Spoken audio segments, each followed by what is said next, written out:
कि शिक्षा जो है वो माध्यम है जिससे हम राष्ट्र निर्माण करते हैं। राष्ट्र निर्माण का सबसे बड़ा आसान तरीका जो है वो हमारा शिक्षा का है, और शिक्षा वो माध्यम है जिसके माध्यम से गरीबी से बाहर आने का सबसे सस्ता और सुंदर तरीका है।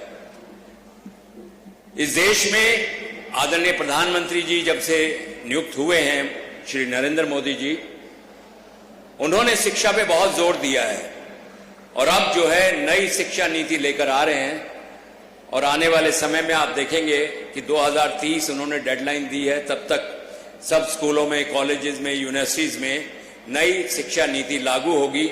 और ये शिक्षा नीति भारतीयों के लिए, भारतीय नागरिकों के लिए बहुत ही लाभदायक होगी, क्योंकि हम स्वयं उससे गुजर रहे हैं। उस शिक्षा नीति को हमने ये वादा किया है हरियाणा सरकार से कि 2023 में ही लागू कर देंगे।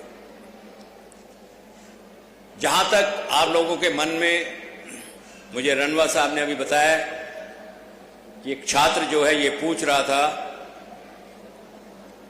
कि महाभारत में मैंने जुआ क्यों खेला था।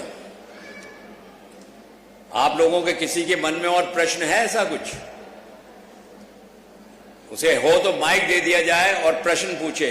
पहले तो मैं उस बच्चे का जवाब दे दूं। रणवा साहब गौर फरमाइएगा। देखिए, अपने पिताजी का कहना सब मानते हैं, लेकिन पिताजी के बड़े भाई का कहना मानना ये बड़ा असंभव सा होता है। और धर्मराज युधिष्ठिर ने अपना धर्म निभाते हुए अपने ताजश्री यानी ज्येष्ठ पिताश्री का कहना माना, जबकि उसे मालूम था ये गलत है, कि जुआ खेलना गलत है। और अगर आपने उस एपिसोड के अंत में देखा होगा तो दोहा वही आता है कि जुआ बुरा है खेलना, करे बुद्धि का नाश, धर्मराज का धर्म भी बंधा जुए के पाश। महाभारत जो है अच्छाई और बुराई दोनों को दिखाता है। रामायण जो है वो हमें जिंदगी में ये सिखाता है कि हमें क्या करना चाहिए, डूज ऑफ लाइफ। और महाभारत ये सिखाता है कि हमें क्या नहीं करना चाहिए। बिना सोचे समझे अंधे का पुत्र अंधा कह देना, पूरी महाभारत करा दी उन्होंने, पूरे वंश का सत्यानाश करा दिया। इसलिए जिंदगी में कभी भी बात सोचो तो करने से पहले उसे सोचो, उस पर गौर करो। ये सारी शिक्षाएं जो है महाभारत और रामायण से हमें मिलती हैं। ये हम बहुत सौभाग्यशाली हैं कि इस देश में दोनों महाकाव्य हैं। राम का वो आदर्श जीवन भी हमने देखा, और कौरवों और पांडवों का वो युद्ध भी हमने देखा। ये सिर्फ देखने की चीजें नहीं है, ये सीखने की चीजें हैं। क्योंकि महाभारत अगर समय समय पे आप बार बार देखोगे तो आपको नयापन लगेगा।